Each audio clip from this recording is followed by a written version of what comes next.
Fala, mulherada, mais um episódio do Mulheres Curadas e hoje nós estamos aqui com a presença mais especial de todo esse quadro. É a minha mãe, Validinha. Muito obrigada, mãe, por estar aqui com a gente, por aceitar esse convite e passar essa carga de experiência com mulheres, com aconselhamento de casais, e você vai ter muito a ganhar ficando com a gente aqui até o final. Pode ficar à vontade, a casa é toda da senhora e pode passar para a gente. E hoje qual que vai ser a mulher que a gente vai estudar, que a gente vai trazer para a nossa aplicação pessoal?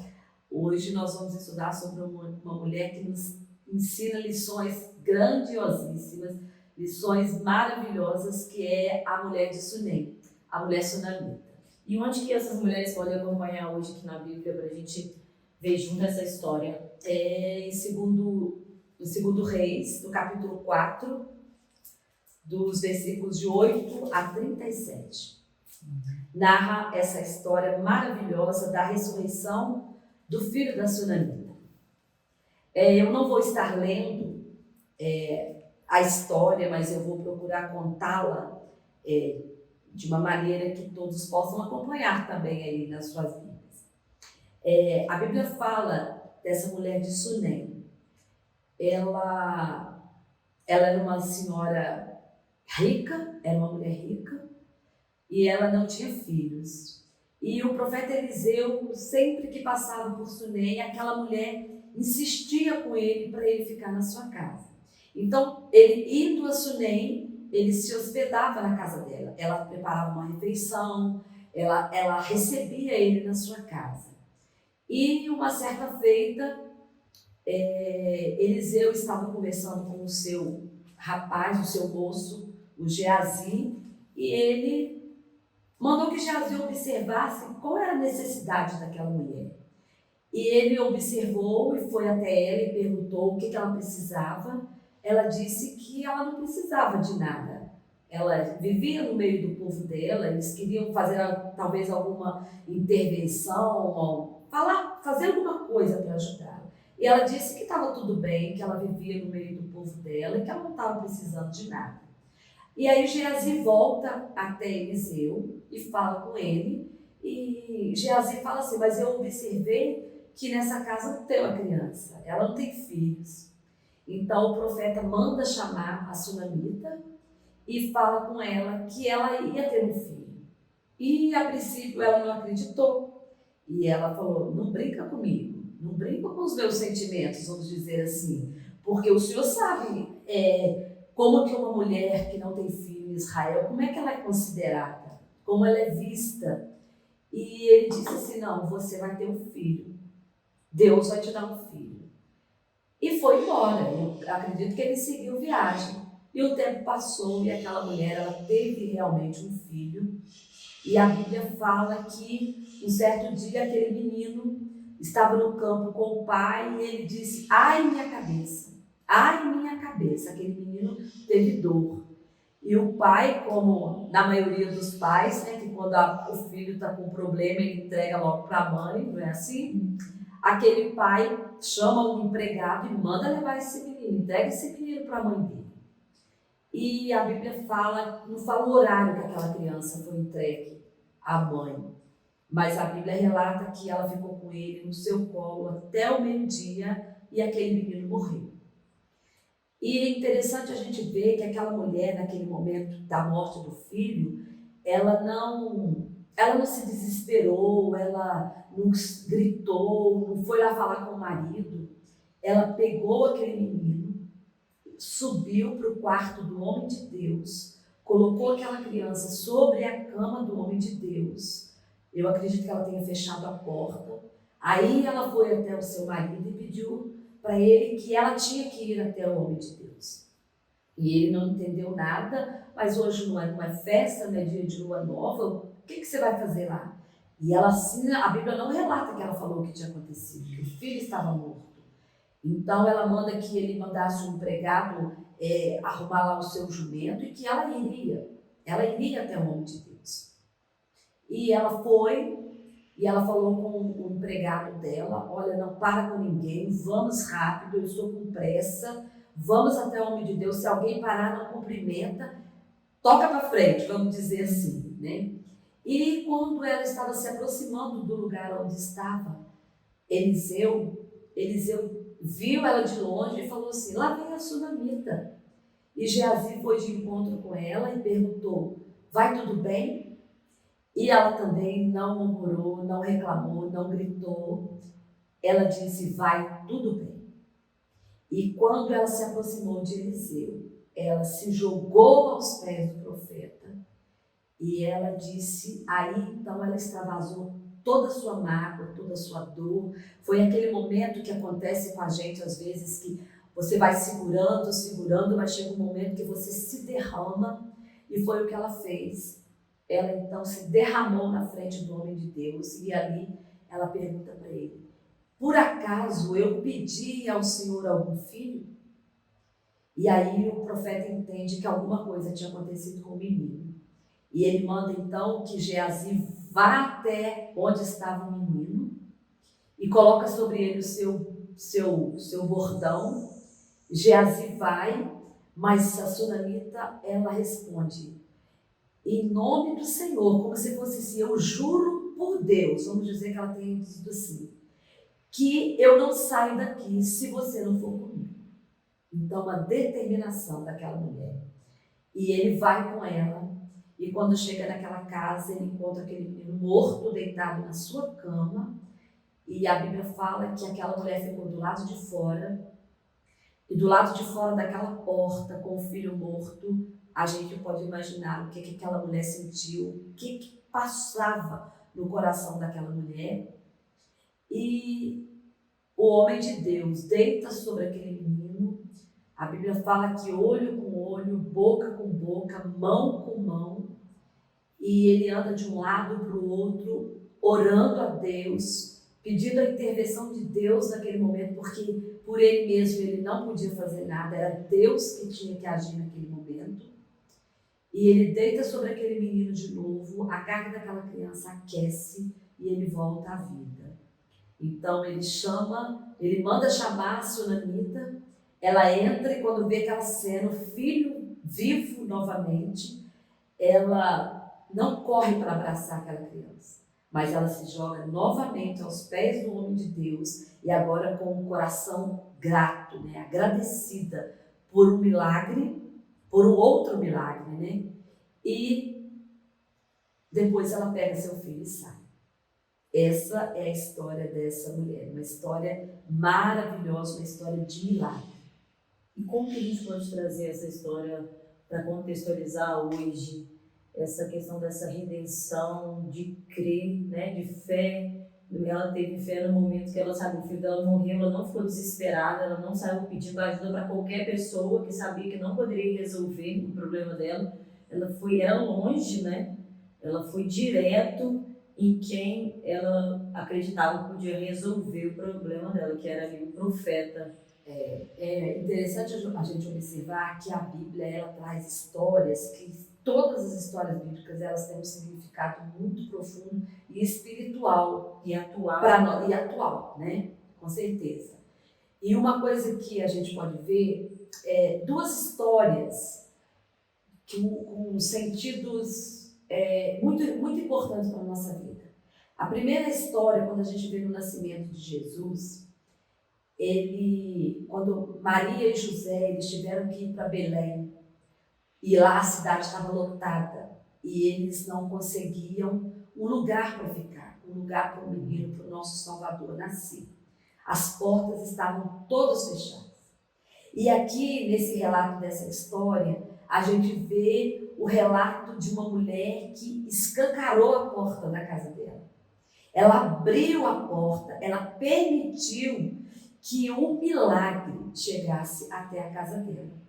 Então, a lição que a gente tira dessa história é que quando a gente toma atitudes corretas, atitudes boas, vamos dizer assim, essas atitudes retornam para a gente em forma também de coisas boas. E quando também a gente toma atitudes erradas, elas também podem voltar para a gente com situações adversas à nossa vontade. né? Então, assim, é uma história de uma mulher determinada que sabia o que ela queria, sabia por onde ela ia passar, a porta que ela ia entrar, vamos dizer assim, né? Para poder ela resolver uma situação difícil. E ela também nos ensina que a hospitalidade, né? A hospitalidade exuberante, graciosa, uma hospitalidade assim generosa que ela teve, é a mesma que o Senhor tem com a gente. Deus, Ele também nos acolhe, Ele sempre nos acolheu, independente, né, da situação que nós estamos vivendo, independente de quando nós somos infiéis, Ele foi o primeiro a nos acolher. E essa mulher, ela acolheu o homem de Deus na sua casa. Ela abriu as portas da sua casa, né? Então, a hospitalidade dela gerou a generosidade do profeta. E a generosidade do profeta gerou ao mesmo tempo um milagre na vida daquela mulher. É uma coisa. Então, assim, são comportamentos, são atitudes que a gente toma que vão gerando coisas boas ou coisas ruins para nós. É aquele ditado que também tem uma parábola na Bíblia, né, que o próprio Jesus fala sobre a semeadura, né? É a lei da semeadura, né? Porque tudo aquilo que o homem semear, isso também ele vai colher, né? Quando você semeia uma coisa boa, automaticamente você vai colher uma coisa boa. E se você tem semeado coisas ruins, não tem como você semear uma semente ruim e colher um fruto bom, né? Trazendo isso para a educação dos filhos, né? Essa questão da semeadura, é a educação, é o ensinamento ali na presença do Senhor, né? Como assim que a gente pode contextualizar essa semeadura dentro da educação dos filhos? Hoje nós estamos vivendo um tempo em que os pais estão tão ativos nas suas atividades diárias, né? Tão preocupados em dar, né? Em oferecer o melhor para os filhos, não deixar faltar aquilo que é material, uma boa escola. Isso é extremamente importante, é lógico. Uma boa roupa, um bom calçado, uma boa moradia. Velho, se você criar o seu filho no caminho do Senhor, ainda quando for velho, ele não se desviará. Isso, né? Isso é profundo. Pode ir, dar voltas, conhecer um pouco lá do mundo, mas ele volta para a presença do Senhor, porque tem raiz, né? E engraçado nessa história da Sunamita, quando ela vê o milagre, né? O filho dela estava morto e reviveu. Ela não vai ao encontro do filho, né? Ela vai agradecer o milagre ao profeta. É o que ela também é uma outra lição. Além de hospitaleira, ela é uma mulher determinada, eu acredito assim. Ela sabia. Quando o filho morreu, ela soube a quem recolher, né? A quem recorrer, vamos dizer assim. E quando o filho voltou a ter vida, ela também, primeiro, ela agradeceu, né? E isso é uma virtude, porque ter um coração grato são poucos, né? Às vezes a gente recebe, na maioria das vezes, é mais fácil pedir do que agradecer. A gente recebe e esquece de agradecer. Tanto pelas coisas que aos nossos olhos são grandes, são importantes, quanto na pequena coisa, como você piscar os olhos sem ajuda, quando você ouvir, quando você poder andar, se movimentar. Às vezes você acha que isso é normal, mas quantas pessoas não conseguem mais fazer isso, né? Então, ela nos dá essa lição de gratidão, de saber reconhecer, né? Eu acredito que hoje a gente está saindo de um contexto de pandemia, né, a nível mundial, então a gente dá valor às coisas só quando a gente perde, né? Quando perde um casamento, quando perde um filho, quando perde um emprego, quando perde a saúde. Então talvez hoje seja um chamado para a gente agradecer, parar e refletir pelo que a gente tem, né? E que está todo mundo com saúde, ou se não está com saúde, será que isso tem um motivo? Será que foi o que a pessoa fez que levou para ela chegar naquele estado? Talvez não fazer uma atividade física, se alimentar de maneira ruim, não ter uma vida com certas regras, com certas restrições, mas viver ao léu, achar que pode tudo, como se não houvesse amanhã. Então, talvez a gente parar hoje, fazer uma análise, né, uma autoanálise de como que está a nossa vida, em todos os níveis, né, e aprender a ser grato também pelo que nós temos, às vezes pela casa, pelo ar que nós respiramos. Quantas pessoas estão respirando por aparelhos aí nos hospitais agora, por exemplo? E vai saber se essa mulher agora que está assistindo a gente, se ela também está nessa situação de dependência de algum aparelho para a própria saúde física mesmo. E trazendo para a dependência de aparelho físico, tem alguns aparelhos para a vida espiritual também, né? Que às vezes as pessoas estão procurando essa fortalecer a vida espiritual em outras coisas, né? Em pessoas, em coisas, não em quem realmente ela tem que ir, que é direto, né? Sem se perder, sem procurar terceiros. E direto à fonte, né? E para ser fortalecido espiritualmente, uma mulher que quer ser fortalecida espiritualmente, ela precisa viver uma vida de oração, buscar intimidade com Deus, se alimentar dessa palavra, porque a palavra de Deus ela é vida e ela traz vida com qualidade, né? A gente não vive, quem vive na presença de Deus, com seriedade, buscando a santidade de Deus para a sua vida, buscando viver segundo o que nos ensina a palavra de Deus, é uma mulher sábia, uma mulher que edifica, uma mulher que consegue ajudar outras pessoas, apesar de tantas tribulações, de tantas intempéries, porque a mulher ela é cheia do Espírito, ela não precisa, ela não se baseia nas circunstâncias, né? Não são as circunstâncias, se ela está com saúde, se ela tá bem financeiramente, não é isso que faz ela se comportar como uma mulher cheia do Espírito. Ela é de Deus e ela vive segundo a vontade de Deus, independente das circunstâncias, né? Porque ser grato a Deus quando tudo vai bem é muito fácil, né? Tá todo mundo com saúde, os filhos vão bem, o casamento vai bem, a vida financeira vai bem. Aí é muito fácil glorificar a Deus, de louvar a Deus. Mas naquele momento da perda, da dor, aí sim que a gente prova quem verdadeiramente a gente é, qual é o caráter que Deus tem produzido na nossa vida, que a gente tem permitido Deus produzir na nossa vida. E como que essa mulher que está assistindo a gente, falar intimidade com Deus, como que busca essa intimidade? A pessoa que hoje está fora dos caminhos, não conhece a palavra, caiu aqui nesse canal por acaso, o título chamou a atenção, Mulheres Curadas, às vezes é uma ferida física ou é uma ferida espiritual e a pessoa está rodeando atrás de médicos, está rodando aí para achar uma solução e não encontrou ainda, e talvez essa ferida ela é espiritual. Como que essa pessoa pode buscar essa intimidade e ao mesmo tempo identificar que é uma ferida espiritual? Eu tenho encontrado, e eu acredito que não só eu, mas muitas pessoas que Deus tem usado nesse ramo aí de aconselhamento, às vezes só de ouvir, às vezes você não tem uma palavra, mas você sabe ouvir alguém que tá com problema, que está precisando de se abrir, né, de receber esse abraço, esse afago, esse carinho, de ter assim, aquele olhar atento para o seu problema. Então, eu aconselho a você que talvez esteja passando, né, por essa necessidade, por esse momento de aflição, primeiro, busque alguém para você conversar, uma amiga, uma pessoa que você confia, porque falar sempre é muito bom. Não murmurar, não lamentar, mas abrir o seu coração, se derramar. E também procure ajuda espiritual como? Leia a palavra de Deus.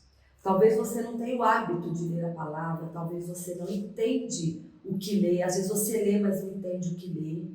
Mas leia e peça ao Espírito Santo de Deus para trazer entendimento dessa palavra no seu coração. E fale com Deus.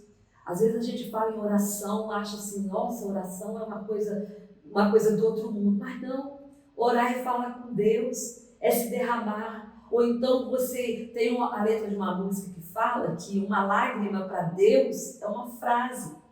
Às vezes você não precisa nem de falar, mas se prostre diante de Deus e chora na presença de Deus, que Ele que sonda, que conhece o seu coração, Ele que entende, né, as nossas fraquezas, as nossas limitações, ele vai começar esse processo, esse trabalho na nossa vida.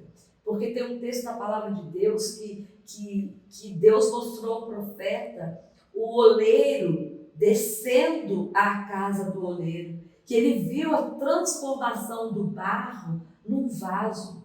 Então é isso, nós somos esse barro nas mãos do oleiro. E quando a gente se permite, ele vai moldando a nossa vida, ele vai acrescentando a nossa fé, ele vai moldando o nosso caráter. Mas para que isso aconteça, a gente precisa fazer com essa mulher, abrir as portas. Não abrir a porta talvez da nossa casa, mas a porta do nosso coração, né? E convidar Deus para estar na nossa vida, né? Chama Jesus, eu quero que o Senhor habite dentro de mim. E com certeza não vai dar erro, ele vai agir, ele vai transformar a nossa vida. E onde tem Jesus tem transformação, né? Com certeza. Transformação de pensamento que gera uma ação. E quando a gente ajuda alguém, com certeza está semeando bons frutos, né, que vão retornar no tempo da colheita. Cada semente tem o seu tempo, né, para ser colhida. Com certeza. Talvez muitas mulheres que hoje estejam, né, nos assistindo e participando desse momento, estejam assim, dentro de casa, oprimidas, deprimidas, né? Sem esperança, sem ver uma saída. Mas uma coisa Jesus nos ensinou. Ele falou lá no Evangelho de Mateus, ele nos fala que aquilo que nós queremos que os outros nos façam, nós precisamos fazer para os outros, porque essa é a lei. Essa é a lei dos profetas. Então, assim, uma maneira de você reagir é você ajudando outra pessoa. Às vezes você tem tanta capacidade, né? Você tem a verdade, tem o conhecimento, mas anda cabisbaixa, né? Olhando para os seus próprios problemas, olhando para as suas próprias fraquezas, para as suas próprias limitações. Então, quem sabe não chegou a hora de você reagir, né? De você deixar as coisas, né, que te machucam, que te oprimem, que te entristecem e ir em busca para fazer algo pelo outro. Assim como a Sunamita fez, ela foi fazer algo pelo profeta, ela foi ajudar, né, e de uma maneira cuidadosa, porque a Bíblia fala que ela fala para o seu marido, já que ele está sempre aqui, vamos preparar melhor a nossa casa, vamos construir para ele um quartinho lá em cima, vamos colocar uma cama, vamos colocar uma lamparina, vamos cuidar do lugar onde ele vai ficar. Então, ir ao cuidado do outro, dar atenção ao outro, ajudar o outro. E aí você vai ver que você não vai ter tempo nem de pensar em você mesma, e Deus vai cuidando da sua casa, Deus vai cuidando da sua família, Deus vai providenciando as suas necessidades materiais, não vai te faltar nada. Ele vai cuidando da sua vida enquanto você vai cuidar do outro. Isso é uma coisa que também não dá erro, né? Isso é certeiro mesmo. É se colocar disponível, né? Ter uma ação. Isso. E hoje nos meios digitais, uma forma de se colocar disponível e cumprir o ID é o que está acontecendo aqui nesse projeto, né? Às vezes a gente não tem condição de fazer missão lá no campo missionário, lá onde ainda não chegou a palavra. Mas hoje tem internet, é difícil achar uma pessoa que não tem um perfil nas redes sociais. Então, aproveitar esses perfis, né? Eu tenho vergonha de aparecer, de colocar meu rosto. Como versículo bíblico, né? Coloca uma música ali que vai inspirar a vida de outras pessoas. Mas é uma forma de falar de Jesus também nas redes sociais. Com certeza. Deus, desde a pandemia, acho que 2020, 2021, eu tenho usado o meio de comunicação, o WhatsApp. Eu gravo mensagens, né? Mensagens bíblicas curtas, de no máximo, acho que eu não passei de 5 minutos ainda. E eu mando para vários contatos. E muitas pessoas chegam e falam que aquela mensagem naquele momento foi assim, de uma necessidade, né? Que a pessoa estava precisando. E elas compartilham, né? Tem até uma amiga minha que fala assim, eu vou te ajudar a esparramar essa mensagem, né? E realmente a gente vai multiplicando essa mensagem. Então, assim, da sala da sua casa, lá do seu quarto, né? Você pode ajudar outras pessoas, você pode semear essa palavra, né? E Jesus nos ensinou isso e ele requer isso de nós, né? Que nós precisamos ir e levar esse evangelho para toda criatura. Outro assunto que tem sido debatido aqui no Mulheres Curadas é as mulheres se agrupando para ajudar umas às outras, né? Porque às vezes a pessoa tem um problema, a mulher tem um problema financeiro, no casamento, independente de qual área for da vida, que ela não tem força para lutar contra aquilo sozinha, nem força, nem condição. Então as mulheres hoje têm que se reunindo nas casas, nas cozinhas das casas, às vezes online, se não tiver condição de estarem todas juntas, para fazer uma oração, para ler a palavra, que às vezes sempre vai ter uma que está mais forte ou que tem uma experiência. Então, acho que fica o conselho aí para as mulheres, né, de procurar amigas mesmo, de se reunirem. A palavra de Deus diz assim: um ao outro ajudou e ao seu companheiro disse: esforça-te. Então, assim, hoje talvez eu esteja na condição de ajudar alguém, mas eu já estive do outro lado da porta. Eu já precisei de ajuda, eu já vivenciei momentos que eu precisei praticamente ser carregada no colo, de ser ouvida, de ser acolhida, de ser amada, de ser cuidada, né? E pela misericórdia, pela graça de Deus, o Senhor me restaurou, me sustentou, né? Eu permaneci firme na minha fé, talvez sozinha eu não tivesse conseguido. E então hoje eu posso ajudar outras pessoas, né? E assim também acontece, né? Talvez hoje você não esteja em condição, mas você precisa de ajuda. Mas amanhã você vai gerar um testemunho, né? Você vai poder ajudar outras mulheres, você vai poder falar daquilo que Deus fez na sua vida. Então esse fato de você juntar mulheres, né? De sentar à mesa, de conversarem, né? de expor, né, suas angústias, seus problemas, talvez seja muito mais proveitoso do que você deitar no divã de um especialista ou de você gastar um dinheiro com um psicólogo. Não que eu seja contra isso, é claro, e perdoem os profissionais, mas às vezes você pode ser curada de uma outra maneira, sem ter que tomar um medicamento, sem ter que se entupir de medicamento para dormir. Eu só durmo à base de medicamento. Não, a Bíblia fala que quando você tem paz, quando você tem Jesus na sua vida, quando você é uma mulher controlada pelo Espírito, em paz você deita e logo pega no sono, porque é o Senhor que te faz repousar segura. Não é a tarja preta, não é esse monte de medicamento, de droga que está por aí, né? Quando a gente se deleita nos braços do Senhor, quando a gente confia nele, se enche de Deus, então a gente deita a cabeça no travesseiro e consegue dormir o sono do justo, porque é o Senhor que nos faz repousar em segurança. E que é o único capaz de curar essas mulheres, cada uma aí na sua ferida, né? As feridas, elas existem, mas elas cicatrizam, né? Então, e para ela ser curada, é a presença do Espírito Santo de Deus, é a oração, é a busca incessante pela presença de Deus e se encher da palavra de Deus, né? Porque é Ele mesmo, é Ele que faz, né? E não é, como diz a palavra de Deus, não é por força, não é por violência, mas é pelo Espírito Santo. É a presença do Espírito Santo na nossa vida.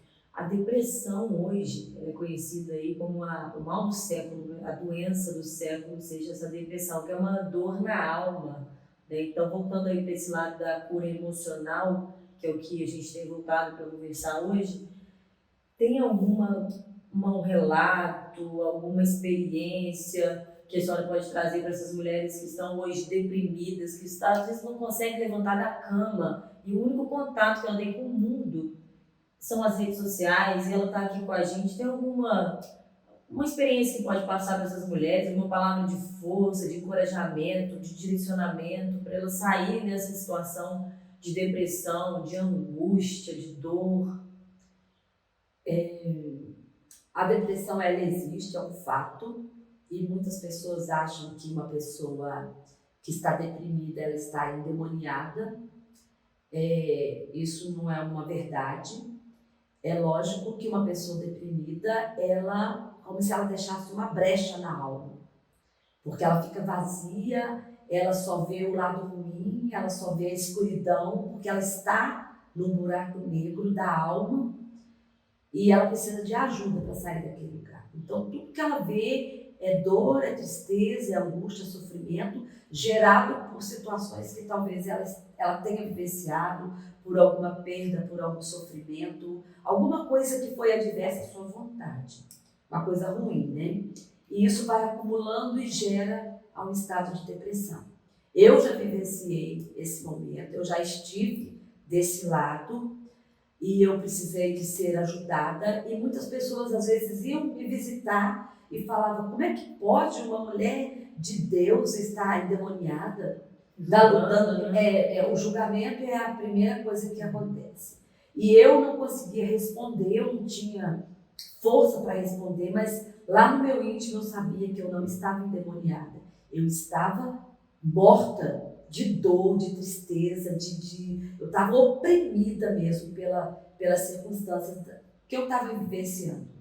E foi com muita oração, foi com ajuda e demonstração de amor de muitas irmãs, de muitos irmãos da igreja, né, do meio onde eu vivo e eu vivia também naquela época. E um dia eu estava sozinha na minha casa, vivendo à base, né, de medicamentos. O criado mundo assim, já estava cheio de remédio, de tarja preta, enfim. E eu ouvi literalmente uma voz que me dizia: toma todo esse medicamento e acaba com essa dor de uma vez.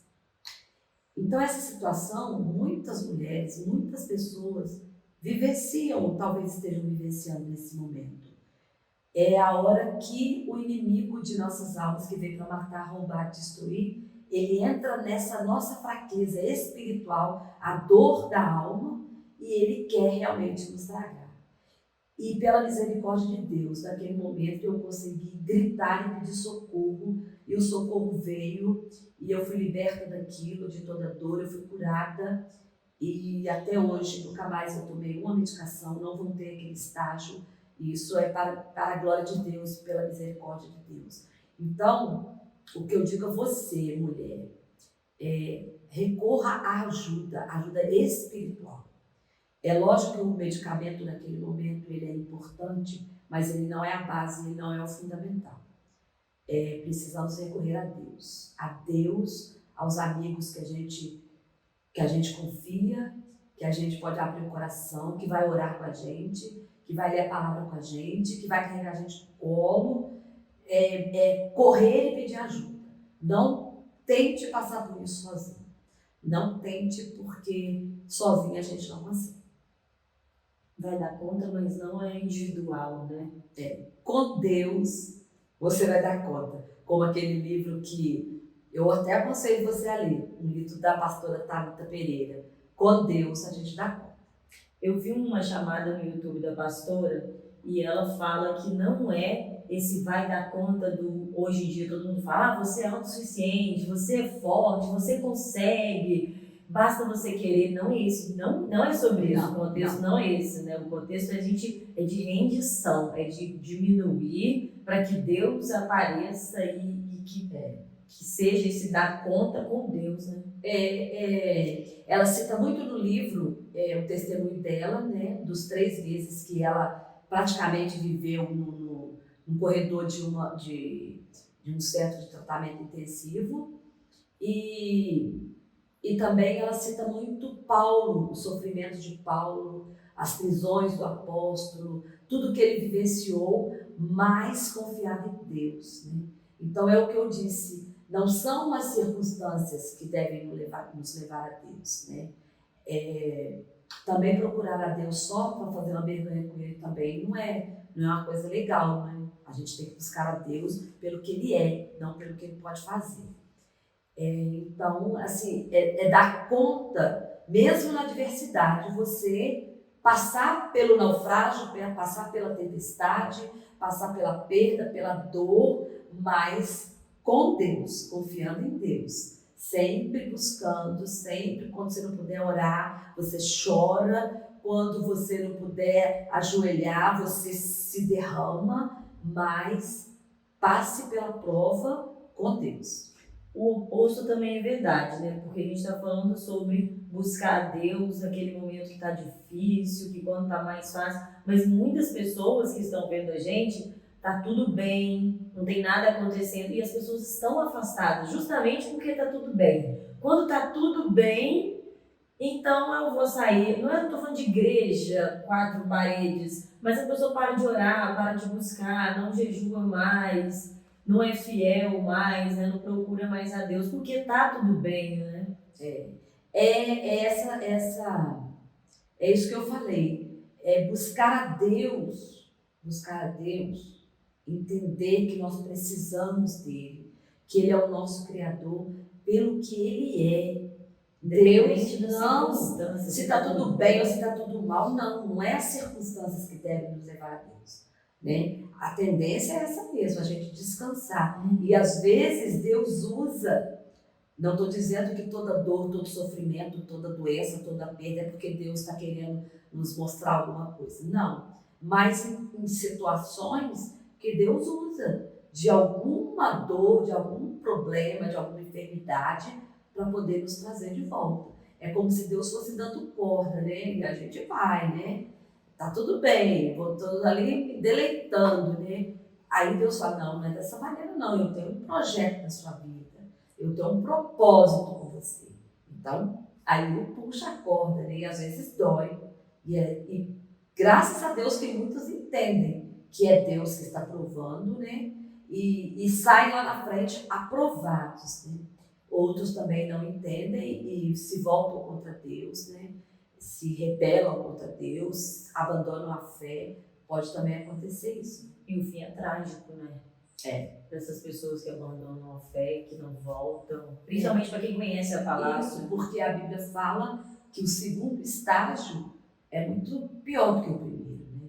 Então você esteve na presença de Deus, por algum motivo você abandona a sua fé e volta lá para praticar as coisas que a gente fala, as coisas do mundo, né? É como se a porca voltasse ao lamaçal, como está escrito na palavra de Deus, e depois sair daquela condição é muito mais difícil. Só pela graça e misericórdia de Deus. Então, o que a gente pode deixar para essas mulheres hoje, depois de tudo que a gente conversou, desses pontos que foram citados aí, da fé da mulher sunamita, da atitude da mulher sunamita, porque ela não esperou que o profeta adivinhasse. Deus poderia ter falado com ele, o filho da sunamita morreu, vai lá e faz acontecer, mas ela foi até ele. Às vezes a Bíblia não fala, mas ela poderia pensar nisso, né? Não, ele é um homem de Deus, ele veio aqui, ele falou que eu engravidava, eu engravidei um tempo depois, então ele vai sentir que meu filho morreu.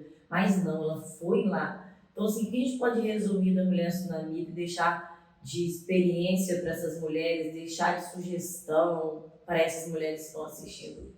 Em primeiro lugar, a primeira característica dela é essa questão da hospitalidade, de abrir a porta da sua casa para você receber outras mulheres, abrir a porta do seu coração para acolher outras pessoas que precisam de você, olhar para o outro, olhar mais para o outro, né? Essa empatia que a gente precisa de ter, de se preocupar com o outro, de tratar o outro do jeito que você quer ser tratada, né? De dar o melhor para o outro. É uma primeira coisa que a gente tira de lição para ela. E depois dessa questão dela ter tomado uma atitude, né? E foi uma atitude de fé. Ela não, na hora que o filho morreu, ela podia, né, ter feito, né, todo aquele procedimento que eles faziam lá, da lamentação, do choro, vamos dizer, do velório, né? Mas não, ela não aceitou aquilo e ela tomou uma atitude. Ela foi atrás, ela se posicionou, né? E às vezes a gente tem que ser assim. A gente tem momentos que a gente tem, não, eu não aceito isso. Eu não quero isso para minha vida. Eu não aceito, né, o fim do meu casamento. Eu não aceito meu filho nas drogas. Eu não aceito eu viver dessa maneira fraca, fria na fé. Eu vou tomar uma atitude. Então, assim, é uma lição também que a gente tira da vida da sunamita para nós, né? E também de ser grata a Deus, né? De saber reconhecer quando a gente recebe um milagre da parte de Deus, né? O milagre da vida, o milagre de ser mãe, o milagre de viver a presença, tudo isso é milagre de Deus na nossa vida, de poder amanhecer cada dia, né? Tudo isso é bênção de Deus, então de sermos agradecidas a Deus. E falando sobre agradecimento, a gente vê que ela também não reclamou, né? Ela não murmurou. Tem gente que reclama de tudo, né? Alguma coisa dá errado, aí reclama, só reclama. Em nenhum momento, ela, na morte do filho dela, ela não reclamou. Mas ela foi atrás da solução. E é isso que a gente tem que fazer. Como mulher de Deus, como mulheres que querem ser curadas, a gente precisa fazer isso. Porque ficar dentro de 4 paredes, né? Olhando somente para a situação, sem fazer nada para mudar a situação, também não vai resolver o problema. A gente tem que tomar uma atitude. Então, é isso. Muito obrigada. Vamos fazer uma oração por essas mulheres? A senhora pode fazer uma oração para todo mundo que está assistindo a gente, para que Deus, o Espírito Santo, possa entrar na sua vida, na sua família, na sua casa, na sua vida espiritual, na sua vida física também, possa gerar transformação. Amém. Senhor, nosso Deus e nosso Pai, nós somos gratos ao Senhor, Deus, por esse momento que o Senhor marcou, por esse projeto, meu Pai. Eu sei que muitas vidas serão alcançadas, muitas mulheres, Senhor, que se encontram nesse momento numa situação difícil, num momento de perda, de luto, num momento de morte espiritual, Senhor. E nós queremos pedir ao Pai que através do Teu Espírito Santo, Pai, o Senhor alcance o coração dessa mulher que está nos ouvindo agora, que ela seja curada, que ela seja, meu Deus, restaurada na sua fé, na sua alegria, Deus, de um dia ter alcançado a salvação. Restaura, Deus, mulheres, cura, Deus, ferida que está na alma, meu Pai, ferida física, ferida espiritual. Senhor, quanto ressentimento, quanta falta de perdão, que tudo isso traz, ó Deus, doença para a alma, meu Deus, e faça com que essas mulheres, com que as pessoas, ó Deus, fiquem prostradas, ó Pai, diante do Senhor. E agora, Deus, nessa tarde nós queremos pedir ao Senhor, meu Deus, que o Senhor dá renovo espiritual, que o Senhor fortalece, Deus, mulheres, ó Pai, que vão se tornar capazes de ajudar outras mulheres, ó Pai. Nós oramos, Senhor, em nome de Jesus. Amém. Amém. Amém. Muito obrigada. Muito obrigada. Eu que agradeço. E ela vai voltar mais vezes, tá, pessoal? Ó, estamos aí. Ó, para você que ficou com a gente até agora, um beijo grande no seu coração e mande para outras mulheres que precisam ouvir essa palavra também, para que elas sejam mulheres curadas. Beijo, Deus, e até a próxima. Até.